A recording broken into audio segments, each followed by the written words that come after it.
Welcome back, traveler. You've found your way to our quiet little corner again, where the rain taps gently on the window, and all you need to do is listen. This channel is your soft place to fall asleep wrapped in slow stories, the hush of gentle voices, and the rhythm of a world that asks nothing from you. Tonight's story is called, "The Scarf I Let Her Wrap Around Me." A story of memory, love, and the quiet things we never say out loud. Let it carry you slowly into sleep. And if you're still awake, my friend, just let your body grow heavy, and your heart stay soft. Now, close your eyes. Part 1. The cold day she first wrapped it around me. It was the kind of cold that crept under your collar. Not harsh enough to snow, but biting enough to make your ears burn. I hadn't worn a scarf. I never wore one, really. I always thought they were a bit too much fussy, maybe. Or maybe I just didn't know how. We were standing outside the old library, where the stones always seemed colder than the air itself. She had a paper cup of coffee in one hand, sketchbook in the other, and a long, knitted scarf looped twice around her neck. I remember the way her breath curled in the air as she spoke. "You look like a shivering tower," she said, stepping closer, voice soft but amused. "Do you ever dress like a human being when it's below freezing?" Before I could answer with something sarcastic, she was already unwinding her scarf. She stood right in front of me, close enough that I could see the little freckles on her cheek, and without asking, she draped the scarf around my neck. Once. Twice. Then tugged gently on both ends until it sat just so. "There," she said. "Now you look slightly less tragic." I laughed. It came out of me like a surprise. And I didn't take the scarf off. I wore it the rest of that day. Then the next. Then more after that. Even when it didn't match my jacket. Even when the weather warmed. Something about it felt right, soft, warm, like her voice. We weren't dating. Not then. We were still orbiting each other. Friends, technically. But she had a way of tilting the world slightly, just by being in it. She asked questions like, "What's your favorite window light?" or "Do you think buildings can be lonely?" and waited, actually waited, like she expected me to have answers. I never knew what to say. I studied architecture. I liked rules, materials, load-bearing walls.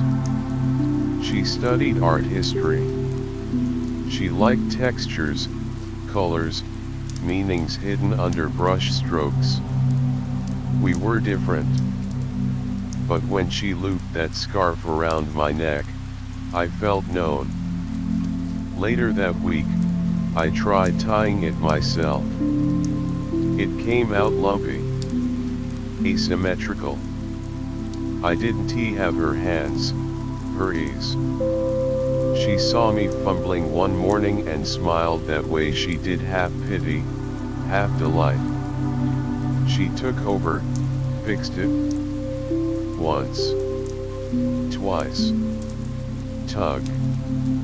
Same rhythm.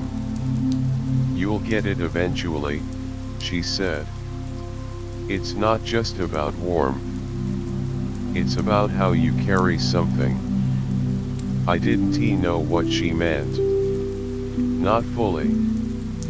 But I nodded. Back then, I thought of warmth as temperature. Now I know better. I can still remember that scarf. Soft wool, maybe handmade. Faint scent of lavender, and something else cinnamon, I think. I didn't know how much I'd come to associate her with that fabric. I didn't realize I'd carry it long after I stopped carrying her. But that first time, it was just a small gesture. A quiet gift. And maybe, without saying it, she was trying to teach me something.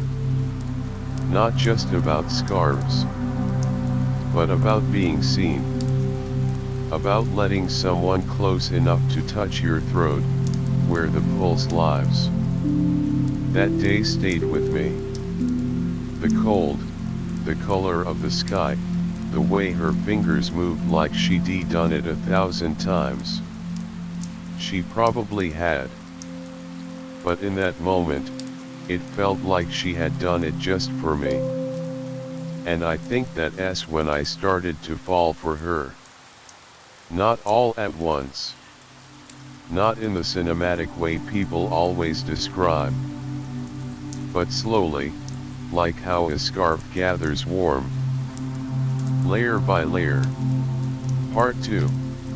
She always said I didn't know how to wear one. She always said I didn't know how to wear one. Not in a mocking way. Not exactly. More like she was gently pointing out something obvious I hadn't noticed. Like spinach in my teeth. Or mismatched socks. She'd raise one eyebrow and tilt her head, arms crossed, and say, "No. That's all wrong." Again.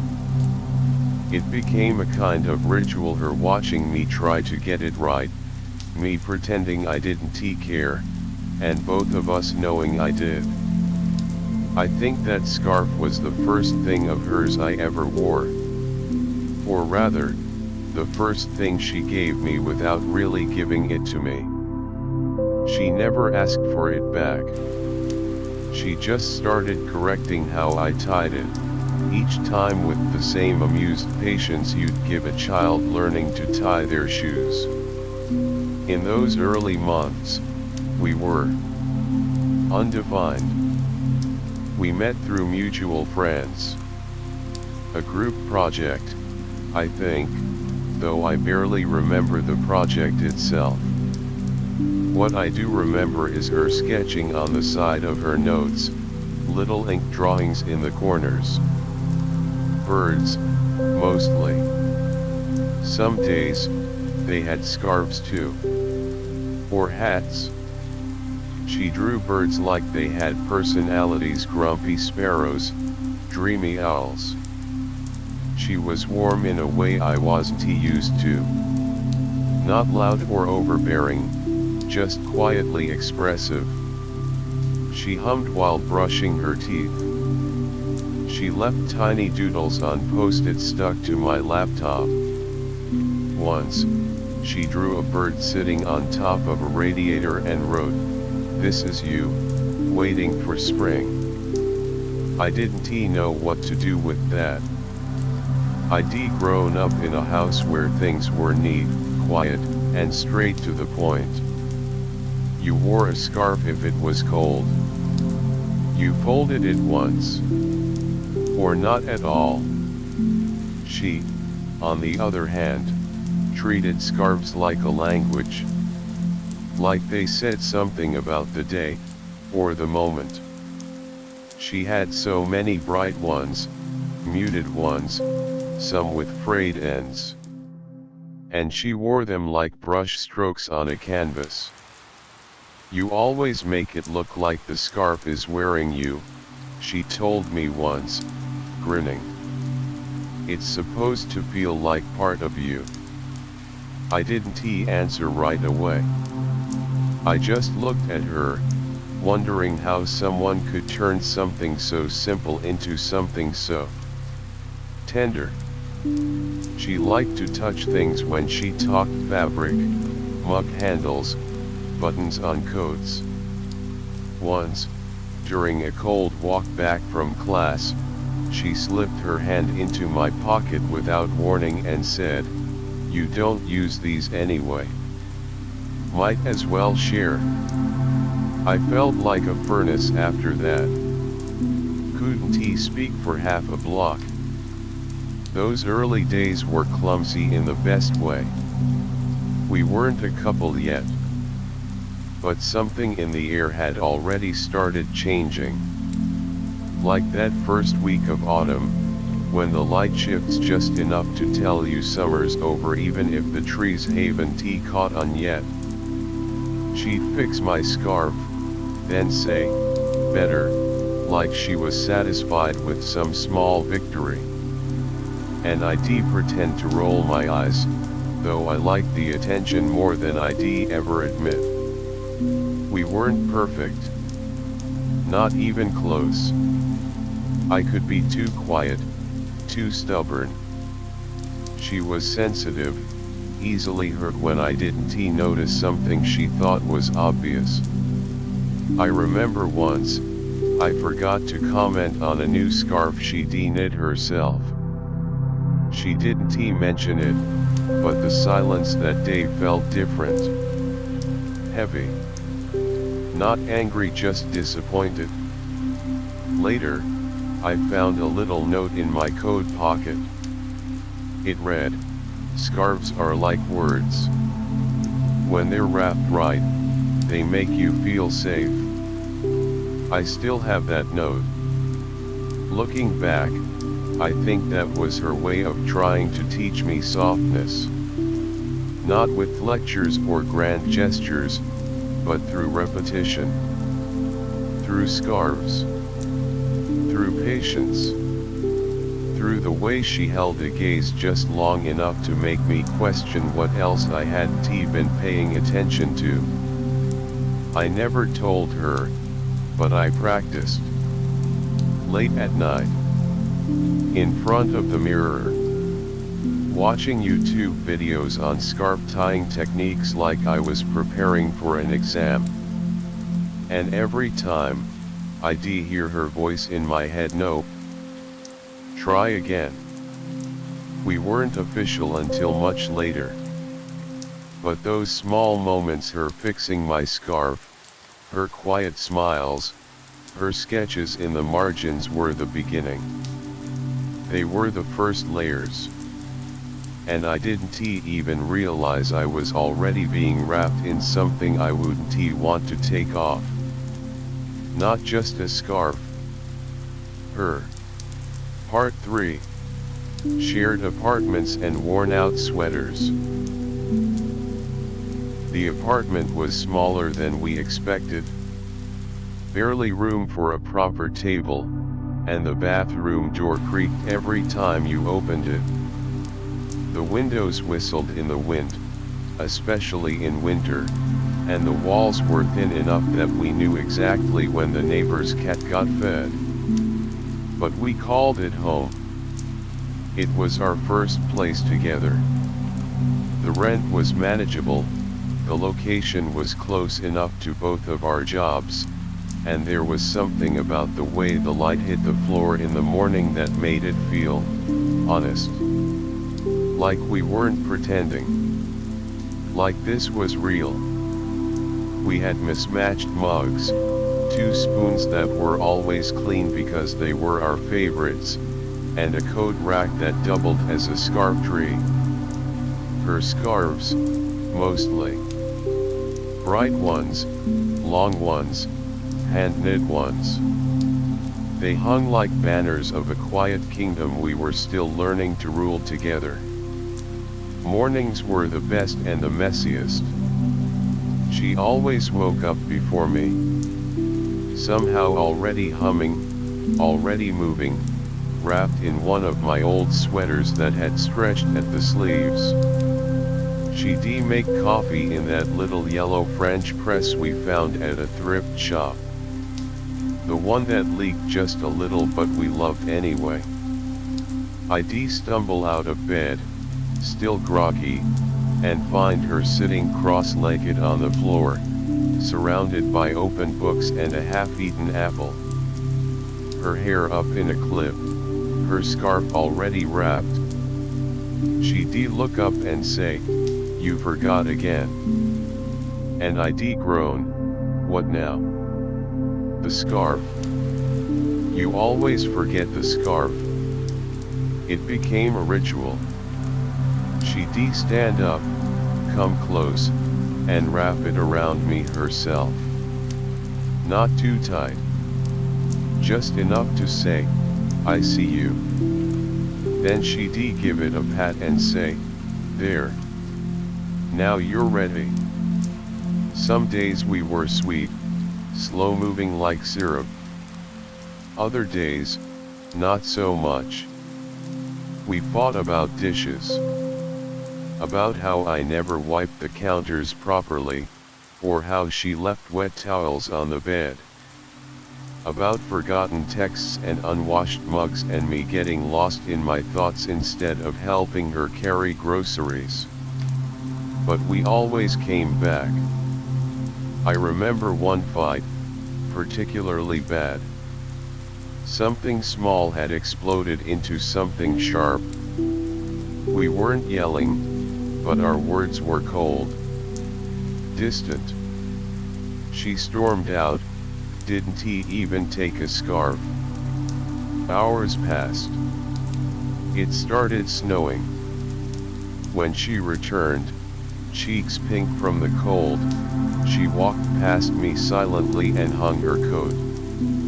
Then, without a word, she pulled out a scarf from the rack, came over, and gently wrapped it around my neck. She didn't say anything. She didn't have to. We had that kind of language between us. One made of routines and small gestures.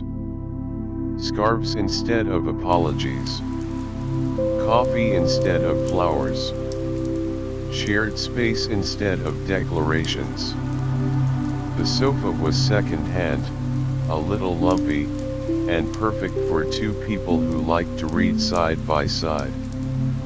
Sometimes she'd fall asleep on my shoulder, her breath soft and slow, and I'd sit there pretending I wasn't cold because I didn't want to move and wake her. I wore a lot of her sweaters back then. The loose ones. The ones that smelled like lavender and faint detergent. We stopped noticing which belonged to whom. Everything just became ours. There was a time we both caught the flu. Feverish, coughing, tissues everywhere. She made soup, I brought her tea, and neither of us looked good. But somehow, we laughed through it. Even sick, she insisted I wear a scarf. "You'll get worse," she said, wrapping it loosely around me as we both sneezed into tissues and curled under layers of blankets. Nights were quiet. We didn't always talk. Sometimes just sat on the floor, backs against the wall, listening to the radiator clank and hiss like it had something to say. She'd draw in her sketchbook. I'd stare at the ceiling, trying to follow the cracks like they were road maps. We learned a lot in that apartment. How to live close without smothering. How to let someone in without losing yourself. How to argue without undoing everything. But mostly, I learned how much care could be folded into ordinary things. Into the way she folded my shirts even though she didn't have to. Into the way I'd refill her water glass without asking. Into the way her fingers lingered just a second longer when she fixed my scarf. Sometimes, I think I didn't fully understand what we had until after we left that place. But back then, in that tight little apartment filled with half-cooked meals, worn-out sweaters, and scarves draped over every chair, we were just two people trying. And somehow, most days, that felt like enough. Part 4. That Christmas in Vermont. She always said Christmas was better with snow. And that year, Vermont delivered. Thick flakes were already drifting down as our bus pulled into town. Everything felt wrapped in quiet, like someone had placed a heavy blanket over the world and told it to rest for a while. I remember pressing my forehead to the window, trying to see past the foggy glass. All I could catch were outlines of evergreens and the warm orange glow of porch lights. We hadn't even stepped off the bus when she said, "It smells like my childhood." I didn't know what that meant, not really. But she smiled when she said it. That small, soft smile she reserved for memories. Her parents lived in a white clapboard house just off a winding road. Big porch. A squeaky swing. The kind of home that felt like it had stories layered into the floorboards. Inside, the air smelled like cinnamon and pine, and I was instantly underdressed. Not physically, but emotionally. Everyone hugged like they meant it. Her dad pulled me into a too tight squeeze and said, "So you're the boy who stole our girl?" Her mom just handed me a mug of cider and said, "You'll need this." I didn't know where to put my hands, or how to be someone's guest in a house filled with framed school portraits, finger paintings, and embroidered pillows that said things like "Love grows here." But she made it easier. She grabbed my hand when no one was looking and led me up to her old bedroom. The walls were pale green. There were still glow-in-the-dark stars on the ceiling. "I put those up when I was 10, she said, running her finger over one. "I thought they'd help me sleep." That night, the whole family gathered by the fireplace. Her uncle told jokes that made her aunt roll her eyes.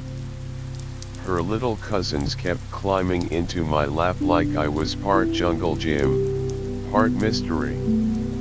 She watched it all like she was in two places at once, here with them, and somewhere else only she remembered.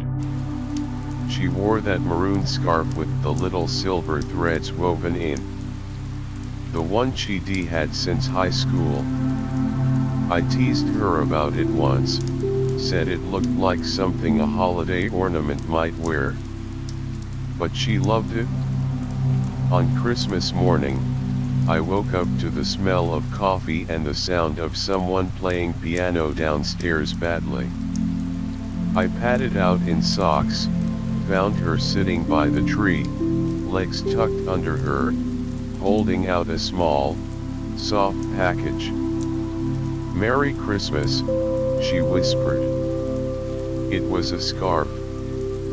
Dark navy, with subtle green flecks, and just a touch of her perfume on the fabric. "I made it last month," she said. "Started on the train after that conference in Philly. You kept losing the old one, remember?" I unfolded it, ran my fingers along the stitching. It wasn't perfect, some threads were tighter than others, a few places were slightly uneven. But I'd never seen anything more beautiful. I tried to say something, but she beat me to it. "I know you're not a scarf person," she said. "But I figured, maybe you just didn't have the right one yet. And that was it. That was the scarf. The one I kept. The one I wore for years. The one I still sometimes reach for when the air turns sharp and the sky goes heavy with snow. We spent the rest of the day building snowmen with her cousins, sledding down the little hill behind the house, drinking cocoa that burned our tongues. That night, her dad lit a fire and told us all about how he proposed to her mom in that very room. Her mother chimed in with corrections every 2 minutes. Later, after everyone had gone to bed, she and I slipped outside. Just stood there in the cold, watching the snow settle over the world like it had nowhere better to be. She wrapped her arms around me from behind, rested her chin on my shoulder. "You look good in that scarf," she said. "I think I finally learned how to wear one," I replied. She chuckled softly. "No," she said. "You're just finally letting yourself be warm." We didn't say much else. Just stood there, wrapped up in scarves and silence and something unspoken. The kind of quiet you don't get in cities. The kind that presses gently on your chest without asking anything in return. And for the first time in a long while, I didn't feel like a guest. I felt like I was being invited to stay. Part 5. When things started coming loose. It wasn't a sudden break or a big fight. Nothing that could be pinned on one day or one moment.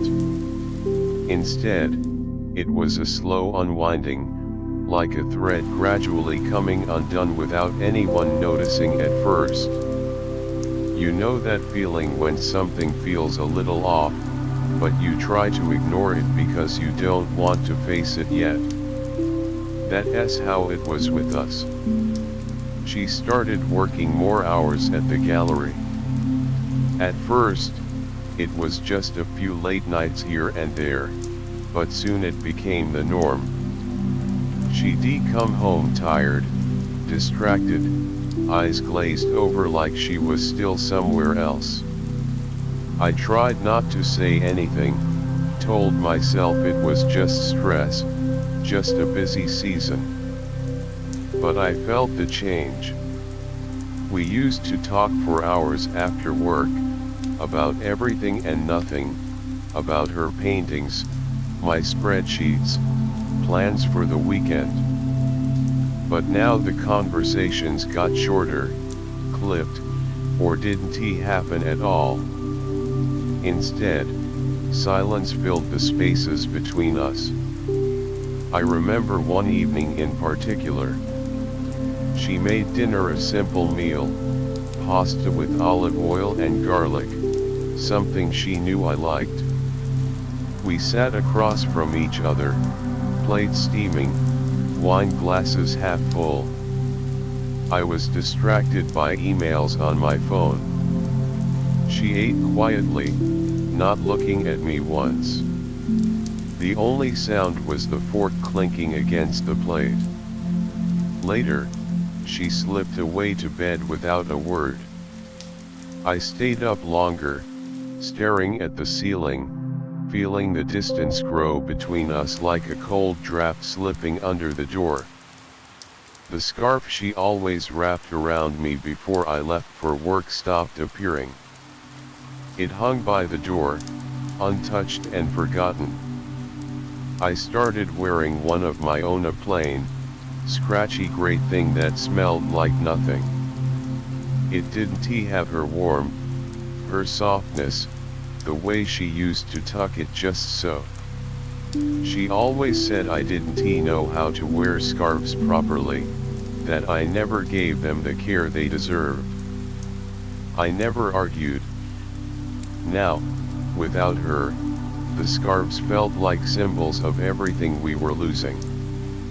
We fell into different rhythms. She worked late nights in her upstairs studio, humming softly while she painted. I heard the faint tap of brushes on canvas, the slow jazz music she liked. Sometimes I stood quietly at the bottom of the stairs, just listening, wondering if I should say something, knock on her door. But I didn't. I was afraid she wouldn't want to hear me. Afraid she might be too far gone already. One cold morning, she came down and asked if I wanted to walk to the market with her. It was a small gesture, but it felt like a thread reaching out. We walked side by side, the wind biting at our faces. Her scarf was missing again, and when I asked if she was cold, she just said, "I don't feel it." That sentence stayed with me longer than I wanted. Back at home, I found the scarf folded neatly on my chair, not tossed aside, but carefully placed. It felt like a peace offering, or maybe a memory she left behind. I held it in my hands for a long time, running my fingers over the soft fabric, tracing the edges where her scent still lingered. That night we watched a movie together, but the silence was thick. No laughter, no shared glances, just two people passing time under the same roof. The love we had wasn't gone, but it had changed shape. It wasn't warm and vibrant anymore, it was quiet and fragile. I didn't know how to fix it. She didn't seem to want to be fixed. I started to wonder if some things were only meant to last a season, like scarves that keep you warm for a while before they wear thin and need to be put away. Maybe our love was like that, a beautiful, necessary warmth that eventually slipped through our fingers, leaving us feeling cold and a little lost. The nights got longer. I found myself wrapped in that plain gray scarf more often, trying to hold on to something, anything, that felt familiar. But no matter how I wrapped it, it never fit quite right. Just like us. Part 6. The last winter we spent together. That last winter we spent together, well, it felt like trying to catch snowflakes in your hand, fragile and slipping away before you really held on. We both knew things were strained, but we didn't talk about it much. Instead, we tried to pretend, or maybe just hoped, that the cold could be chased away with a weekend getaway. She suggested a small cabin upstate, somewhere quiet with a fireplace and lots of snow. I agreed, because honestly, anything to break the silence at home felt worth it. The drive was slow, the road slick with ice, and the trees all wrapped in white like they were holding their breath. We sat side by side, bundled up in coats and scarves, hers expertly wrapped, mine still clumsy but getting better. She smiled at me once, just once, and I thought maybe we could find our way back.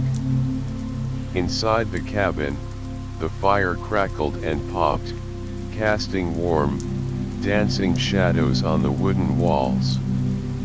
We unpacked in silence, the only sound a soft rustle of our things.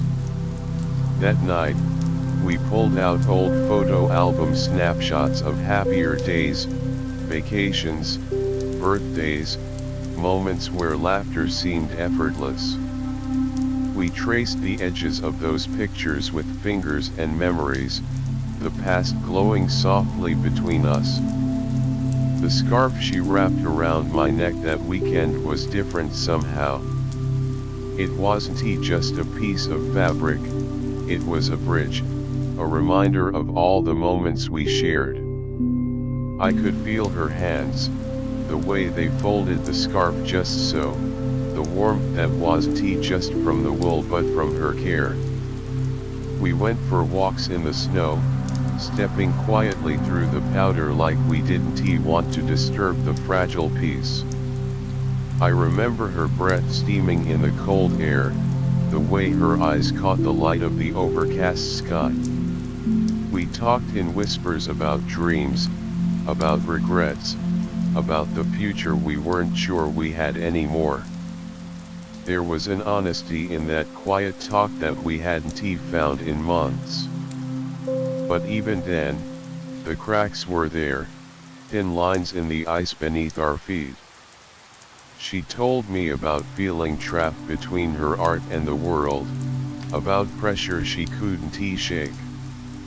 I shared my own worries, the stress of work, the feeling of not being enough. We listened, but I think we were both holding back, afraid of how deep the truth might go. One evening, after dinner, and too many glasses of wine, we sat close on the couch. I wrapped the scarf around her shoulders this time, an attempt to give back some of the warmth she'd always given me. She leaned into me, and for a moment, it felt like we were saved from everything outside that cabin, the noise, the pressure, the cold. But the next morning, the light was different. The hope felt fragile. We packed up quietly, the scarves folded and tucked away carefully. There was no dramatic goodbye, no big declarations. Just a mutual understanding that something had changed forever. Driving back to the city, the roads looked endless and gray. We didn't talk much, but the scarf in the back seat reminded me of what we'd tried to save. Sometimes love isn't enough to hold on, no matter how tightly you wrap yourself in memories. That winter was the last time we shared warmth in that way. It marked the end of what was and the beginning of something neither of us wanted to name. But I kept the scarf. I always did. It was a thread tying me to her, to us, to everything I wasn't ready to let go of. Part 7. She took the plants, I kept the scarves. After that last winter, the apartment felt emptier than ever. She moved out quietly one chilly morning, carrying with her the green plants she'd nurtured for years, those stubborn little things that somehow thrived on her care. I watched her pack them up, one by one, as if taking a piece of her soul away. She said, "They need sunlight, and so do I," with a sad smile that didn't quite reach her eyes. The door clicked shut behind her, and suddenly the place felt colder, even with the heating on full blast. I stood there in the middle of the room, surrounded by half-packed boxes and memories that filled every corner. But the scarves were still there, folded neatly on a chair like old friends waiting for me. She must be forgotten them or maybe left them on purpose. I didn't ask. Somehow, holding onto those scarves felt like holding onto the warmth she left behind. In the following days, I wandered through the apartment, running my fingers over the soft wool of each scarf. Some smelled faintly of her perfume, a mix of jasmine and something earthy, something that made me think of rainy days and quiet afternoons. Each one was a little time capsule, a reminder of cold mornings, rushed goodbyes, and tender moments where words weren't needed. I never touched the plants after she left. They seemed more hers than mine, and honestly, I didn't have the heart to care for them without her. Instead, I focused on the scarves, wrapping myself in them during long nights when the silence was loud and the loneliness felt heavy. There was a strange comfort in this ritual. The scarves became more than just fabric, they were a shield against the emptiness, a way to feel her presence even when she wasn't there. I could almost hear her voice telling me, "You don't know how to wear scarves," teasing, always teasing. And I smiled to myself, knowing she was right but also feeling proud that I was trying. Friends noticed the scarves too. They asked if I was cold or just starting some new fashion trend. I never corrected them. Maybe, in some weird way, I was wearing the memories, the love, and the loss all at once. It was messy and imperfect, just like us. Some nights, when the city lights blurred through the window and the rain tapped gently against the glass, I'd sit by the old record player, wrap a scarf around my neck, and listen to songs we used to play together. It was bittersweet, like a slow dance with ghosts. But it helped. It helped me breathe, helped me remember, helped me sleep. And through it all, those scarves stayed silent witnesses to a love that didn't quite survive but still lingered. She took the plans. I kept the scarves. Maybe that's how we both held on, in our own ways. Part A. Learning how to wrap it myself. So, there I was alone, really alone for the first time in a long while. The apartment, once filled with her laughter and the little clutter of shared life, felt too big and too silent. The scarves hung there, waiting, almost accusing me with their quiet stillness. And I realized, if I wanted to keep that warm, I had to learn how to wear them myself. I'd watch myself in the mirror, fumbling with the fabric, trying to remember how she used to loop it just so. She always made it look effortless, the kind of thing you don't even think about. But for me, it was all clumsy and awkward. Sometimes I'd knot it too tight, other times it would hang loose like I didn't care at all. Funny, how something as simple as a scarf could become so complicated. I kept trying though, every morning before work, wrapping and re-wrapping it around my neck, feeling the softness, the weight, the memories. It wasn't just about warmth anymore, it was about learning to hold onto something that mattered, even if she wasn't there to guide me. You ever try to do something you've always left to someone else, like tying a tie or cooking a meal you never learned? It's strange, awkward and frustrating, but at the same time, a little bit empowering. I guess I was trying to find my footing in a world that suddenly didn't include her. And that scarf became my small rebellion against the emptiness.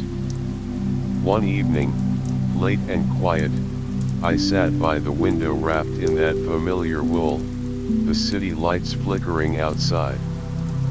I thought about all the times she'd say, "You just don't know how to wear scarves," with that playful smirk. Maybe she wasn't just teasing. Maybe she wanted me to learn on my own terms. I started to realize that learning how to wear the scarf was like learning how to carry the memories, the love, and even the heartbreak. It wasn't about getting it perfect. It was about showing up, again and again, and being willing to feel everything that came with it. Some nights, when the silence felt heavy, I'd pull the scarf tight and just breathe. It was like holding onto a part of her that didn't fade. It was comforting and bittersweet, kind of like hearing an old song that makes your heart ache but also smile. I guess we all have those things, don't we, little habits or objects that hold the stories of who we were and who we're becoming. This scarf was mine. And for once, I was starting to understand how to wear it, maybe not as she would, but in my own way.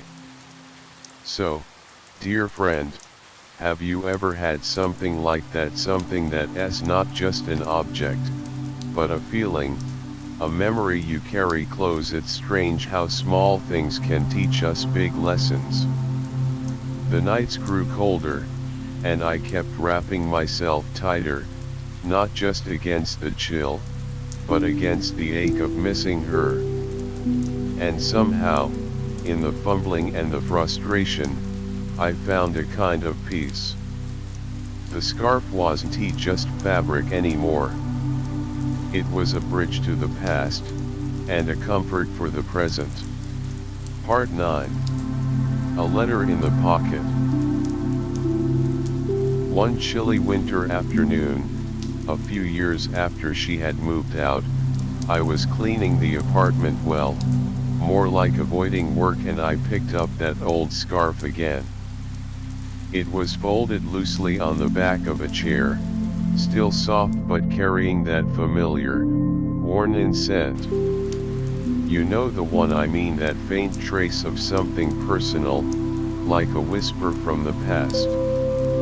As I ran my fingers over the fabric, something caught my eye. There was a small envelope tucked inside one of the folds. I hadn't noticed it before. I pulled it out carefully, the paper yellowed and fragile, with her handwriting on it. My heart skipped a beat. A letter. From her. Hidden all this time. I sat down on the couch, the scarf still wrapped loosely around my neck, and unfolded the note. The words inside weren't angry or sad like I'd expected. No, they were gentle, reflective, like she was talking to me across time. She wrote about how much those early days meant to her, the way we laughed, how I'd fumble with scarves, the long walks in the park, and the quiet moments that didn't need words. She apologized, too, not for breaking up, but for the things left unsaid, the distance that grew between us, the way life pulled us in different directions. Reading her words, I felt that old warmth again, a tender ache that was both painful and comforting. It was like finding a secret piece of the past I never knew existed. Suddenly, the scarf wasn't just a scarf. It was a container of memories, wrapped up with love and regret and hope. Funny how a simple letter could change the way you see everything. Have you ever stumbled upon something like that, a note, a photo, or even just a scent that brings back a flood of memories you thought were long gone? It's strange how little things can open a door to your heart. I kept that letter close, folding it carefully and slipping it back into the scarf pocket. Sometimes, when the world feels too heavy, I take it out and read a line or two. It's like hearing her voice again, soft and real, reminding me of who we were and who I still am. That winter, wrapped in that scarf and her words, I began to understand that some connections don't really end. They change shape, become quieter, but they're always there waiting for us to find them again. So, my friend, if you ever find yourself holding onto something from your past, a token or a memory, maybe give it a second look. You might just find a letter tucked inside, waiting to remind you that love, in its many forms, never really fades away. Part 10. Running into her at the market. One cold Saturday morning, I was wandering through the local farmer's market, grabbing some fresh bread and apples, when I saw her just for a moment, across the crowd. It was like a flicker, a glimpse of someone familiar but changed. She looked older, sure, with a little more silver in her hair, but her smile was the same warm, quiet kind I remembered. I froze for a second, unsure if it was really her. I wondered if she recognized me too. Then she turned slightly, and our eyes met. That moment, well, it was a mix of surprise and something softer, like a thread pulling us both back to years ago. She was with a little girl, maybe 5 or 6, tugging at her hand as they browsed the stalls. She smiled at me, a quick, friendly smile, and I nodded back, trying to keep it casual, though inside my heart was doing its own awkward dance. We exchanged a few words. She asked how I'd been, and I returned the question. We talked about simple things: work, the neighborhood, the weather. Her voice still had that calm steadiness that once drew me in. It was nice. Easy. But underneath, I felt a distance, like a quiet understanding that some stories are now just memories. I told her about the scarf, how I still had it, and she laughed softly, that same teasing tone she used to have. She said, "I always thought scarves were more than just fabric, didn't I?" And I smiled, thinking, yeah, she was right. Seeing her with her daughter so full of life and possibility made me realize how much time had passed. We were no longer the same people wrapped in those scarves and dreams. But there was no bitterness. Just a peaceful kind of closure. Before she left, she gave me a quick hug, a simple gesture but enough to remind me of all those small moments we shared.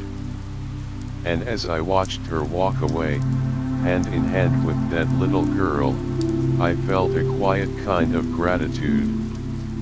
For the past, for the present, and maybe even for the future.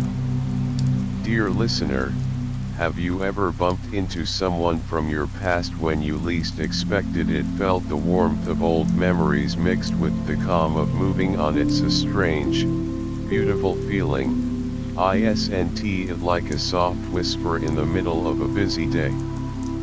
So, next time you see someone familiar, take a moment.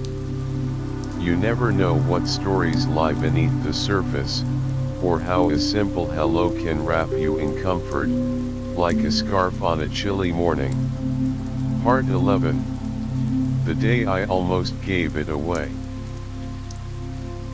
There was a day, not too long ago, when I seriously thought about giving that scarf away.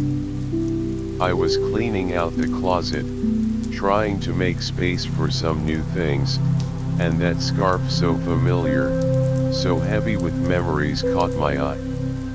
It was just sitting there, folded and a little frayed at the edges, waiting for me to decide its fate. I held it in my hands, running my fingers over the fabric, and a million memories rushed through me. The cold November day when she first wrapped it around my neck. Our late night talks, her teasing about how I never knew how to wear scarves properly. The Christmases, the winters, the good days and the bad ones, all tangled up in that threadbare cloth. And yet, there was this tiny voice in my head whispering, maybe it's time to let go. To let go of the past, the pain, the tangled feelings that still clung to it. Maybe donating it would be a fresh start, a clean slate. I imagined it being wrapped around someone new, warming a stranger on a cold day. That was a comforting thought. But then, the scarf wasn't just a piece of fabric anymore, it was a part of my history.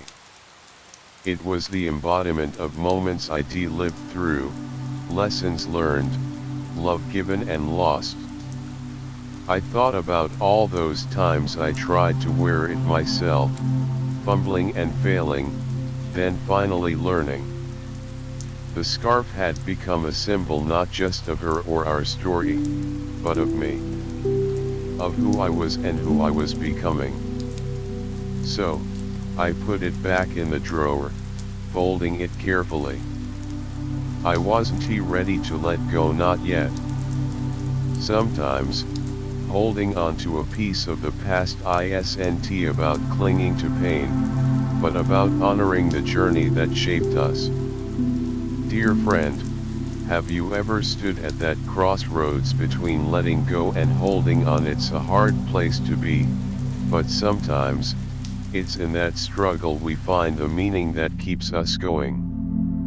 And maybe, just maybe, the scarf is meant to stay not as a burden, but as a warm reminder that every thread, every memory, is part of the fabric of who we are.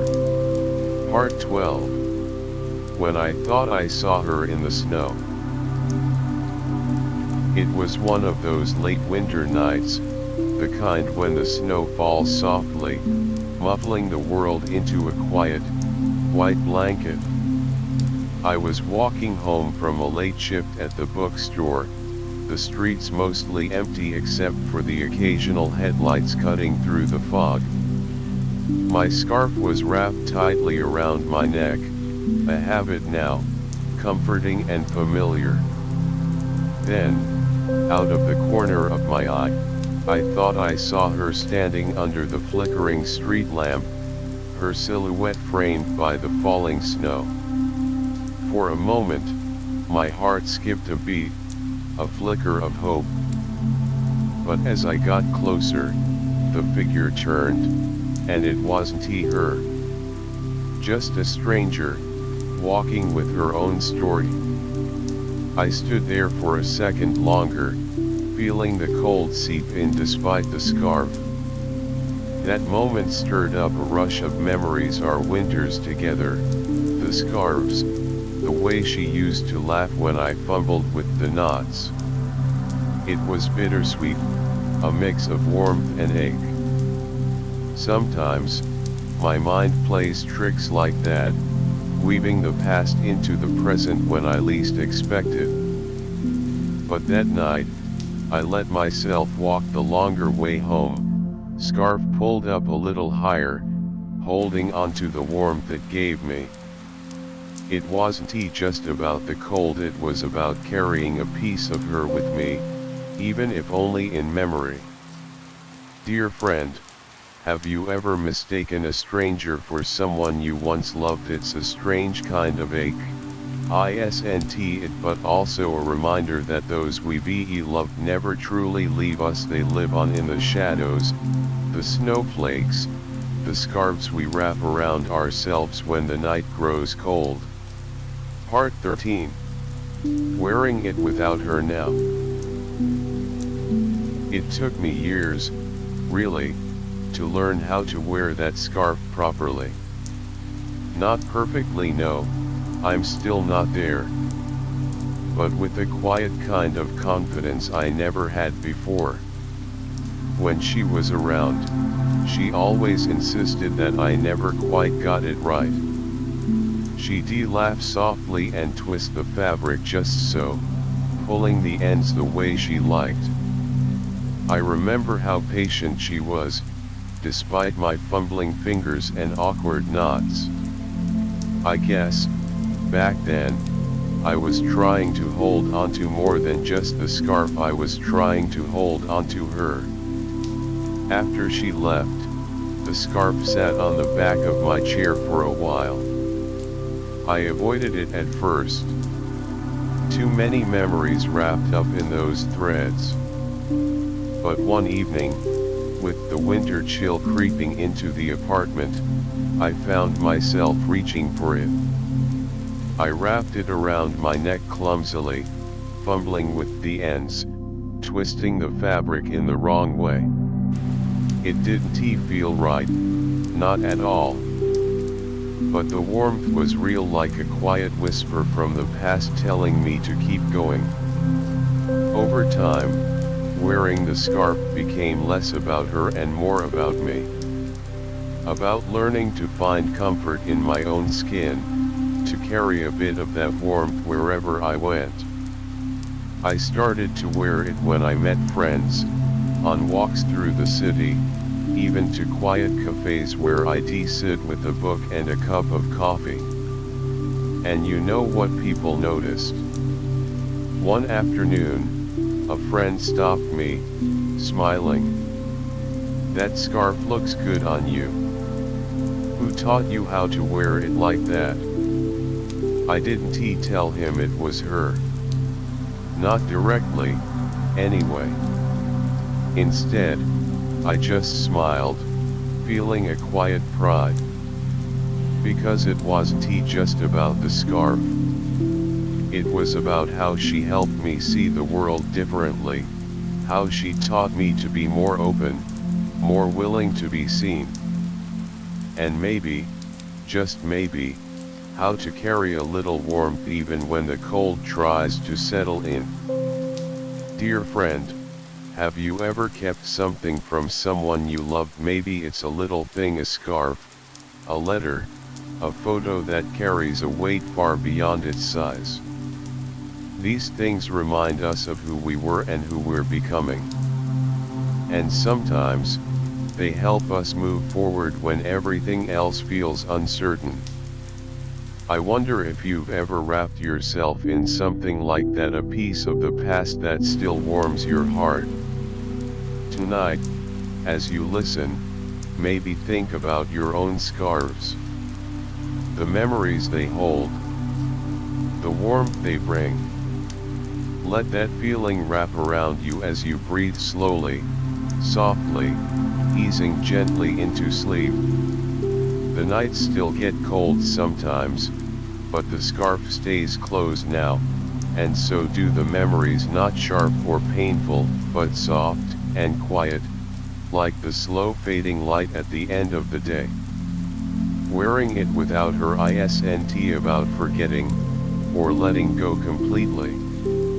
It's about carrying a piece of her with me, woven into every fold, every twist of the fabric. And that, my friend, feels like a kind of peace. Part 14. The winter she wrote again. It was years later, well past the time I thought we'd spoken for the last, when a letter arrived in my mailbox. No return address, just my name, written in her familiar, looping script. My heart skipped, and I felt the old warmth creep in, the same one the scarf always gave me, but this time wrapped in words.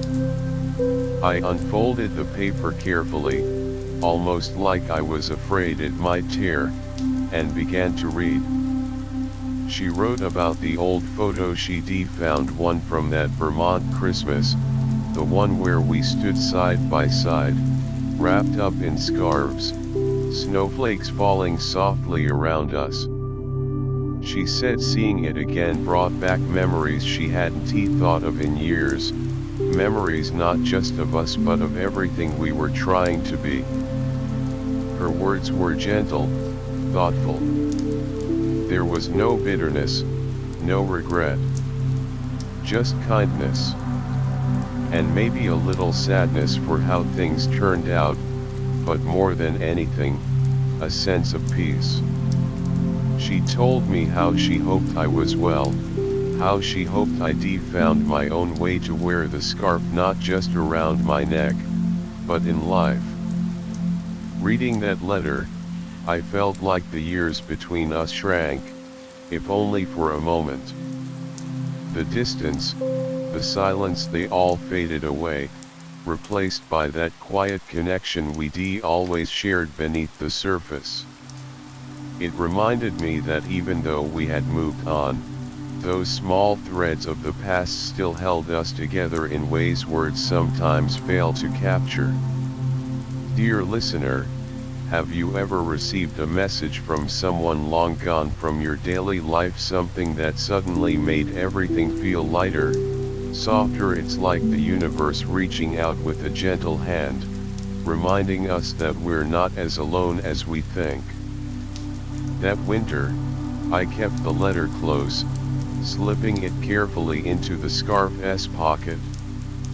The one she never knew about, the one I only discovered when I found the letter. It became a little secret between me and the past, a quiet reminder that love, in all its forms, never truly disappears. It just changes shape, like the way snow melts and refreezes into new patterns. The scarf, with the letter tucked inside, was more than just fabric and thread now. It was a story of us, of time, of healing. Wearing it felt like carrying a small piece of that story wherever I went. So tonight, as you settle in, think about the messages you've kept, the notes, the memories, the moments. Let them remind you that warmth can be found in the quietest places, and that sometimes, a simple letter can bring back a light that never really went out. Let the calm wash over you now, the gentle rain of words and memories softening the edges of your day. Breathe slowly, my friend, and let yourself drift into peaceful sleep. Part 15. Maybe she was right. You know, looking back now, I realize maybe she was right all along. Not just about scarves though, honestly, I still don't think I ever wore them quite like she wanted, but about a lot more. About how I moved through life, guarded and careful, always trying to keep everything in order, neat, predictable. She had this way of living that was messy in the best kind of way, bold, spontaneous, wrapped up in colors and textures and feelings. And me, I was the guy who tried to wrap myself in logic and routines, like some invisible scarf that I thought would keep me safe from everything outside.